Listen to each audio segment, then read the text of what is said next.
Israel में जो super नोवा music festival में मैसाकर हुआ था 7 अक्टूबर को, उस मैसाकर के जो सर्वाइवर्स हैं उनमें से 50 लोगों ने उसके बाद इजराइल के अंदर आत्महत्या कर ली। ये चौंका देने वाले तथ्य सामने आए हैं। अमरीश मिश्रा स्पीक्स में आपका स्वागत है। हम आज एक नया फॉर्मेट ट्राई कर रहे हैं।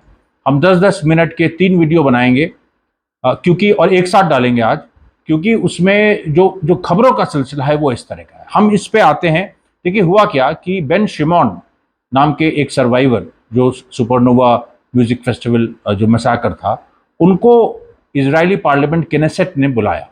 उनके सामने उन्होंने बयान दिया।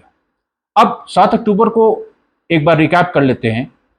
हमास ने अटैक किया था जो गाजा से जो लगे हुए इजरायली सेटलमेंट्स हैं। बड़ा ज़बरदस्त अटैक था, उसके बारे में सब लोग जानते हैं। दुनिया हिल गई, आज तक हिली हुई है। और कहा जा रहा है कि 7 अक्टूबर के दिन ही इजराइल हार गया था। अब तो पूरी एक उसका बस घिसट घिसट के कहानी पूरी हो रही। और उसमें जो बात सामने आई थी कि जो सोल्जर्स, जो 321 आईडीएफ सोल्जर्स मारे गए, वो गाजा डिवीजन इजराइल की वो नेस्तनाबूद हो गई थी। उसके बाद जो सिविलियंस मारे गए 1000 के ऊपर, उसमें से अधिकांश जो हैं वो आईडीएफ ने खुद ही मारे। उनकी जो हैनिबल डॉक्ट्रिन एक इजराइल की होती है, एक है जिसमें ये साफ है कि अगर सिविलियंस टारगेट और आर्मी के बीच में आएंगे तो वो सिविलियंस को मार देंगे। बल्कि अगर इजराइल के सोल्जर्स भी टारगेट और इजरायली सोल्जर्स के बीच आएंगे, अगर कुछ आ गए जो और सोल्जर्स हैं, वो भी मार दिए जाएंगे। और ये हुआ है। होस्टेजेस जो हैं कितने सारे जो गाजा में हैं, जो हमास के पास हैं, उसमें से मतलब अनुमान यह है कि 60 से 70 होस्टेजेस को इजराइल की खुद फौज ने मारा है। अभी उसका एग्जैक्ट नंबर नहीं पता। और कुछ तो चीजें साफ हुई थी ना, जब एक 3 सर्वाइवर्स मारे गए, 3 होस्टेजेस मारे गए थे, एक जो सफेद झंडा लेके निकला था उसको मार दिया था। ये सारी घटनाएं जनवरी फरवरी में लगातार हुई, उसके पहले दिसंबर में भी हुई। इस तरह की जो घटनाएं होती रही हैं। लेकिन जो बात असली है, सुपर नोवा जो फेस्टिवल है, उसको लेके जो इजराइल ने एक नैरेटिव बनाया और कहा कि हमास ने यहाँ पर अटैक किया और देखिए इसमें इतनी महिलाएं थी, इनको उसमें कितने सारे रेप्स हुए, उसमें सिविलियंस को मारा। और उसमें करीब ये अनुमान लगाया जाता है कि 300 से ऊपर सिविलियंस तो वहीं मारे गए सुपरनोवा फेस्टिवल में जो आए थे। और बाकी सिविलियंस जो आसपास के किबुट्स हैं, किबुट्स बेरी और जो अन्य जो इलाके हैं, सेटलमेंट्स हैं, वहाँ मारे गए। अब चक्कर क्या है इसमें? बात की यह है कि जो रेप वाली बात है, ये न्यूयॉर्क टाइम्स ने भी बाहर निकाली। ये और भी अमेरिकन जो अखबार हैं उन्होंने इसमें इन्वेस्टिगेशन किया। सारा इन्वेस्टिगेशन यहीं फंस जाता है कि कोई ये कहने को तैयार नहीं है, उस समय कोई सर्वाइवर भी ये कहने को तैयार नहीं है कि उन्होंने किसी को भी रेप होते देखा है या उन्होंने उनके साथ कुछ हुआ। उसके बाद ये बात सामने आई कि जो एक इजराइल की संस्था है जो इस तरह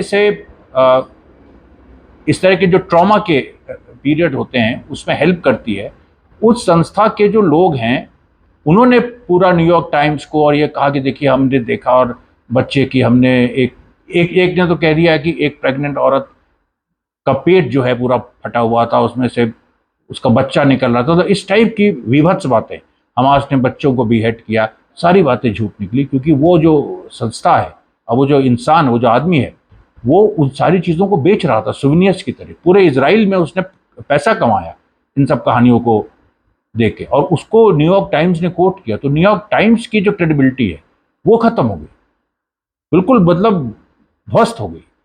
बहुत सारे इजरायली अखबारों ने उसको कोट किया, उनकी क्रेडिबिलिटी ध्वस्त हो गई। और बात सामने यही आई कि सुपरनोवा म्यूजिक फेस्टिवल में जब हमास ने अटैक किया, पैराग्लाइडर्स वगैरह जब वहाँ से आसमान से पूरा मशीन गन लेके ज़मीन पे उतरे, तो वहाँ पर भगदड़ मच गई। ऑब्वियसली भगदड़ मचेगी।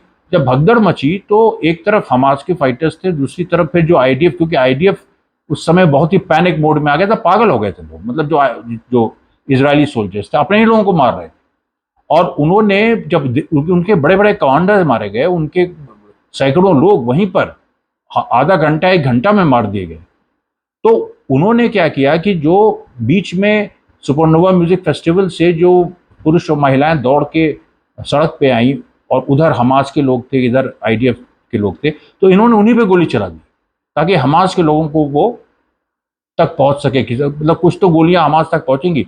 इतना मतलब डेकेडेंट सा, इतना मतलब अजीब सा, मतलब अपने ही लोगों पे गोली चलाई बताइए। और ये बात साबित हो चुकी है, सब लोग कह चुके हैं इस बात को। कई किबुट्स के लोग कह चुके हैं कि हम जब घर में छुपे थे, हमास के लोग थे वहां, और उन्होंने कुछ नहीं किया हमें, हमास के लोगों ने, वो तो आईडीएफ ने मारा। आईडीएफ ने टैंक से पूरा पूरा उड़ा दिया। जिस तरह का डैमेज हुआ है, वो आईडीएफ के पास जो मशीन गन्स थी उनसे नहीं हो सकता है, वो कैनन फायर से होता। और हमास कोई कैनन नहीं ले गया था वहां उस दिन। अब ये जो देखिए बात आई है कि सुपरनोवा फेस्टिवल में, ठीक है, उस दिन जो हुआ वो आईडीएफ ने किया, उसके बाद तो इजरायली स्टेट की जिम्मेदारी है ना कि जो सर्वाइवर्स हैं उनकी देखभाल करे। लेकिन इजरायली स्टेट ने क्या किया? इजरायली स्टेट ने उनकी देखभाल की। आज आज खबर यह है कि 6 लाख लोग, इजराइल की पॉपुलेशन ही 70 लाख है, 6 लाख लोग इजराइल में साइकोलॉजिकल हेल्प चाहते हैं, वो टूट चुके हैं अंदर से। और कितने जो साइकेट्रिस्ट हैं, या इजराइल कितना आर्टिफिशियल स्टेट है, जो ईरान भी कहता है और हमास भी कहता है कि आर्टिफिशियल स्टेट है। तो आर्टिफिशियल स्टेट ये दिखाता है कि जो उसके साइकेट्रिस्ट हैं, वो भाई जब भी भारत में कोई आपदा होती है तो लोग यहाँ की मदद करने के लिए आते हैं ना सामने, कहीं भी होती है, वहाँ के लोग, वहाँ की जो सेवाएं हैं, सुविधाएं हैं, वो मेडिकल पर्सनल्स हैं, वहाँ की आर्मी है, वो मदद करने आती है। लेकिन यहाँ पर क्या हुआ, साइकेट्रिस्ट जो इजराइल के हैं, बड़े बड़े साइकेट्रिस्ट, आर्मी में जो लोग, वो लोग जो हैं पलायन कर गए, भाग गए।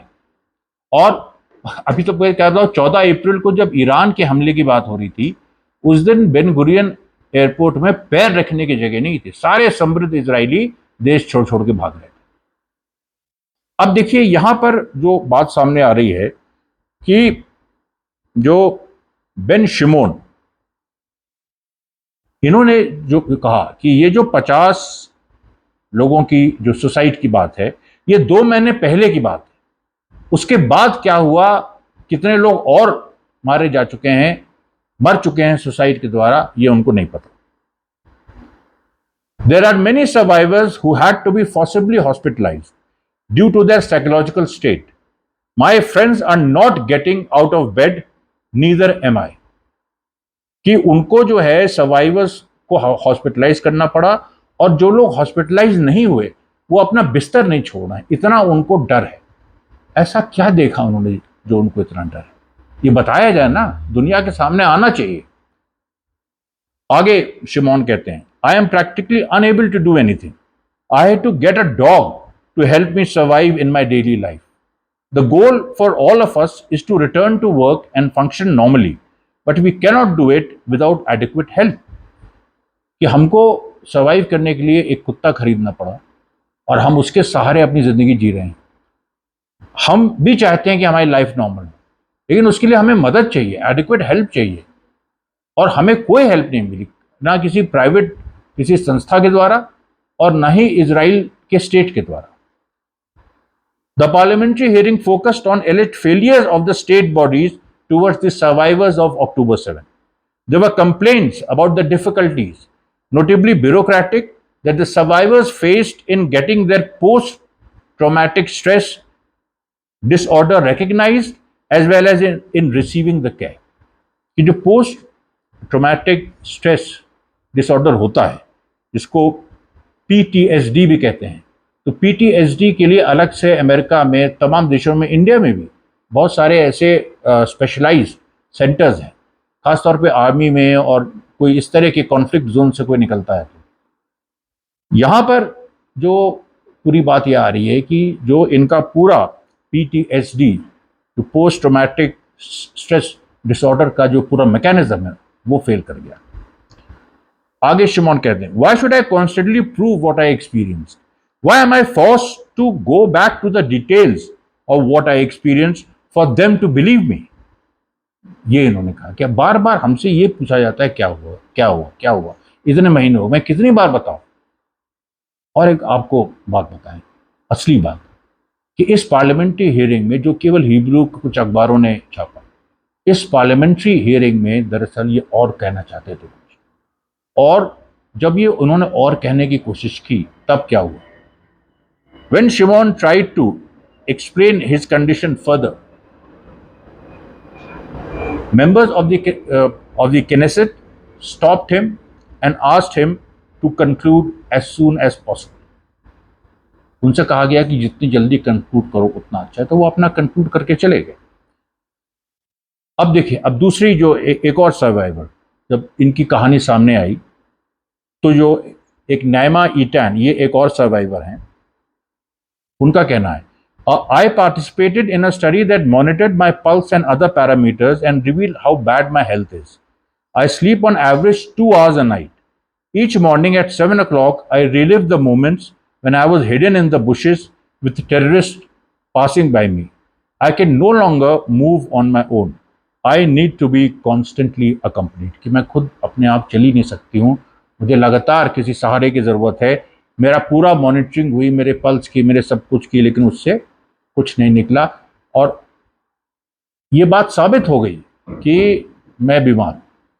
ये बात जब एक बार जब साबित हो गई मैं बीमार हूँ, तो उसके बाद क्या हुआ? उसके बाद मेरी उन्होंने हेल्प क्यों नहीं की? The Israeli ministry of health says that they do not have any information और statistics about the claim made of 50 survivors who have committed suicide. Israel की जो मिनिस्ट्री ऑफ हेल्थ है, उसके पास कोई रिकॉर्ड नहीं है। मतलब आप ये बताइए कि ये इजराइल फर्स्ट वर्ल्ड कंट्री है, ठीक है ना, ये कोई थर्ड वर्ल्ड कंट्री नहीं है, या ये कोई डेवलपिंग नेशन नहीं है, और इसके अंदर सिस्टम्स काम करने चाहिए। ये पूरा कोलैप्स दिखा रहा है कि 7 अक्टूबर के हमले ने, जो हमास क्लेम कर रहा है वो सही है कि इजराइल को हमने न केवल मिलिट्री डिफीट दी, बल्कि साइकोलॉजिकल, सोशल, मॉरल, एथिकल, हर क्षेत्र में उसको हराया।